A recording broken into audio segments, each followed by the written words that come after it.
Welcome back to part 2 of my 2-part Father's Day tribute as I talk about Ralph Waite as the incredible John Walton. If you are enjoying these, please do hit like and subscribe. John Walton, played by the amazing Ralph Waite. I can't imagine anyone else embodying John Walton as brilliantly as Ralph did. He was the type of father and friend and community leader that one could look up to. Of course, I've spoken many times about the relationship between John and Olivia and how wonderful that was as a representation of a strong, caring marriage. And then as a father, he was wonderful because he wasn't perfect.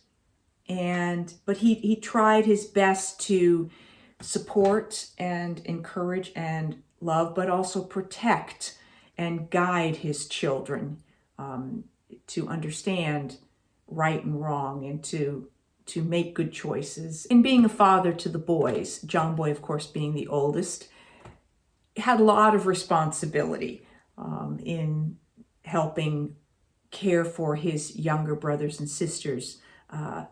But John was always there for him to give him great advice in the fledgling when he was first going to move out from the house and get a room with Mike Paxton. He had a very simple sort of conversation with him about life and it gave him advice. And I loved that scene. We saw other sides of that relationship in the departure when John went to work at the shipyards, and then John Boy came to see him, and the two of them ended up at a tavern having a drink and getting into a bar fight. And you saw this camaraderie then where John Boy wasn't a boy anymore, and he and his father had this sort of almost man-to-man experience and yet they were laughing about it afterwards. So they had an adventure together. And then one of the most poignant scenes to me was in the achievement when John Boy decides he's going to move to New York and pursue his career as a writer.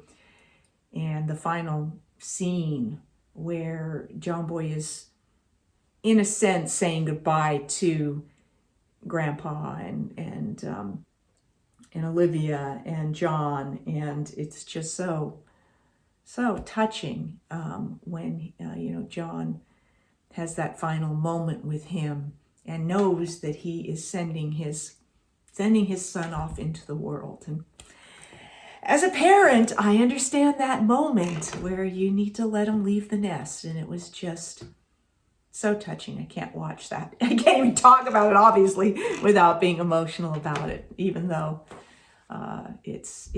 everything was so lifelike and so real, and he embodied that character so believably that one can't help but be emotionally connected to it. His relationship with Jason had its own sort of feel to it. Jason was different than John Boy or Ben or even Jim Bob. But again, he was faced with a son who didn't want to go into the mill, didn't want to follow specifically in John's footsteps. John kept hoping that one of his sons would allow him to have Walton and Sons lumber yard, and John Boy wanted to pursue his dream of being a writer, and Jason likewise wanted to pursue his love of music. And John, in the same way that he was worried about John Boy being able to support himself as a writer, he has the same dilemma with Jason, fearing that it's really more of a hobby and how are you going to make a living at it. And he's very upset in the episode The Choice when he finds out that Jason went behind his back to apply for this scholarship at Kleinberg. Of course, they work their way through it, and John comes to understand that this is important to Jason in the same way that writing was important to John Boy. And so he is going to do what he can to support Jason's dreams. And this was something that John always did. He always wanted to try and support his children's dreams. Ultimately, in the Founders' Day, John does. He goes to Jason's professor, who isn't going to attend the Founders Day, isn't going to listen to Jason's composition because the professor doesn't agree with the kind of composition that Jason chose to write. And John and Elizabeth go and talk to the professor and try and talk him into coming to hear Jason's composition. And ultimately, the professor does come, and we have an opportunity as Jason is playing his original composition to see the pride on the face of John for one of his children. Ben probably had the most contentious relationship with John. They butted heads the most because Ben was so hard-headed and John was could be very stubborn and determined as well. So the two of them, plus they interacted so much working at the mill because Ben was indeed the one who wanted to follow in his father's footsteps and loved working in the mill. But then Ben could get involved in things. He could get himself into trouble. And when he did, John was none too happy about it and let it be known. And those were some of the times that we really saw John lose his temper, particularly in the episode The Lie, when Ben ends up taking John Boy's car without anyone knowing, and the car is in a hit and run accident. And then Ben won't confess what happened. He's protecting the girl. And John really gets up in his face, and it's some of the most anger and physicality you see him engage in with one of the children. But that just, showed this other side of that relationship between him and Ben. And still, John was trying to do his best to parent Ben in a way that would guide Ben in the right direction. And then, having to see his sons join the military, sign up for service in the war. He was proud of them, but, he worried as a parent. And of course, Ben ended up being a prisoner of war, which was, very difficult as a parent. And then when he came back in the episode The Move and told John that he didn't want to stay and on the mountain and be involved in the lumber business there, but then ultimately he did decide. But John was so happy to see him back and safely returned, so we knew that they were going to work that out. As the youngest boy, Jim Bob had a longer relationship with John as a boy, because John Boy was pretty close to grown, and as was Jason, and Jim Bob was the baby of the family in terms of the boys, and very sensitive. He got into different sorts of scrapes of his own, in the runaway. Of course, there was concern because where was he and where had he gone? And at points, John didn't seem as concerned about where he was, but he was very concerned about where he was. And ultimately, when John Boy found him and they reunited, there's another beautiful moment of him saying that he's sorry he didn't listen to Jim Bob and he'll try to do better next time. And then in The Secret, when we find out that Jim Bob had a twin that died at birth, John is very, very direct with Jim Bob and lets him know that it wasn't so much that he didn't think Jim Bob could handle it as that he didn't think that Olivia could handle it. And so he was protecting her, but he recognizes that, Jim Bob deserved to know too. So, that was a different sort of special bond between the two of them. And then when he found out, when Jim Bob, whose dream had always been to fly, and he finds out his eyesight isn't good enough and that he's not going to be able to join the military and fly airplanes, he's crushed. There's the end of this dream he's had forever. And John spends time and talks with him and gives him, fatherly advice that I think really helped Jim Bob through this difficult time, in the episode The Tailspin. So we had these great opportunities to see John as a parent to the boys. Parenting girls can be a whole different thing. And he had a different, there was always a common thread in the way he was a parent to any of the children, but, there were different sides to it with the girls, because obviously we weren't working in the mill and we didn't have those types of things. And we didn't have so much conflict about jobs and directions that we were going to go, our choices, because he wasn't so concerned about us being able to support a family. So for me, of course, Mary Ellen was always getting into trouble. And early on in the minstrel, I got into a fair bit of trouble with the family, but there was a sweet scene where I apologize for causing trouble and ask if I can have a hug. And of course, he gives me a hug and forgives me, which is all we ever really wanted from him as a father, was for him to love and accept us, and he always did.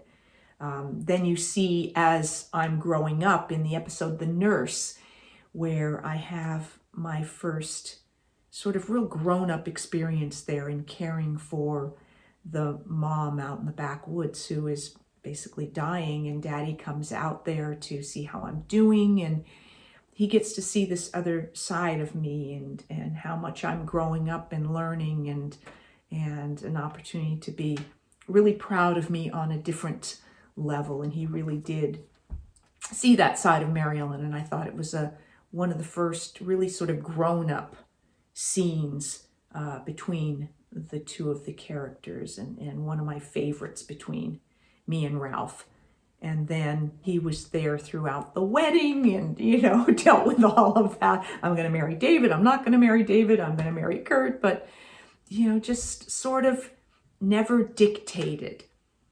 Just realized that as children, we needed to learn and grow and make our mistakes. And we just needed that unconditional love at home, which I definitely got in Day of Infamy, when we find out that Kurt has been killed at Pearl Harbor, and that heartbreaking letter that Kurt wrote and that Jon then reads, where he was willing to step up in those very difficult moments in the family and do something like read that letter, knowing how difficult it would be. And he did a similar thing with Erin when GW died, and GW had left a letter, and he read that letter to Erin. So he took on those burdens, the way we do as parents, that, we want to save our children from heartache, but we can't, but we want to help shoulder that as much as we can. He had interesting relationship with Erin, because like in the pinup, where he was upset with both Ben and Erin because of the whole photo that got printed in the paper, that this was his daughter, and he was protective of his girls. And so her being sort of on display, he wasn't at all happy with. And he wasn't happy with Ben for having created that situation. And as protective as he was, it was difficult for him then to allow her to go and be a guest at the military base. But he was protective, but allowed us, if he thought we weren't really in danger, to give us that room to sort of spread our wings. But he dealt with those types of things with Erin, like also in the Firestorm with the beauty contest, that he at first, my daughters aren't doing that, but then because of that connection with what Grandpa did, that he is then again willing to compromise. He didn't just put his foot down and say that's it and be completely unreasonable. Sometimes it would feel like he was, but he was someone who was willing to change his mind about things if he saw another point of view, and I loved that about him. As for Elizabeth being the baby of the family, early on, we mostly just saw Elizabeth wanting to be that little girl. She wanted to be in his lap. So frequently we had episodes where we saw Elizabeth hanging close to Daddy or sitting in his lap, or he would, pick her up and carry her or hold her. So that was a lot of the early sweet relationship between the father and the baby of the family. which was so sweet to see. And then as she started to grow, grow up and deal with other sorts of things in her life, then he was there to, give her more mature advice when she's jealous because Jim Bob is no longer just her brother and her companion, but he's now interested in a girl, and Elizabeth feels betrayed, but John has a very kind of adult conversation with her about life and how at some point, she might be interested in having a boyfriend. And she's not quite ready to look at all this, but, it's just another example of him trying to help guide his youngest and knowing that she's growing up and needs this kind of advice. So to me, it was an absolute joy to have these amazing father-parent figures as mine on the Waltons, and it left a lot of positive memories for me. In real life, my father, Harry, is still living, and he's originally from Hamilton, Ontario, so that's where I get the Canadian side of my background. English mother, Canadian father, and he, because of my mom's dreams, he helped facilitate a move to California just before I was born, and worked really hard all of his life. He worked driving an oil truck, delivering gasoline to stations. So very simple, hardworking man, and helped make it possible for us to pursue our dreams in real life. He got us into dance classes, then got me an acting coach, and then found out how he could help get us started in the business, found us an agent and took us to auditions, and so really instrumental in making it possible for me to have the wonderful career that I have had. So to all the fathers out there and to mine, I want to wish you all a very happy Father's Day. And there you have part 2 of my tribute to the Walton fathers. I will be back with more behind the scenes of the Waltons and more Ask Judy. Thanks for watching.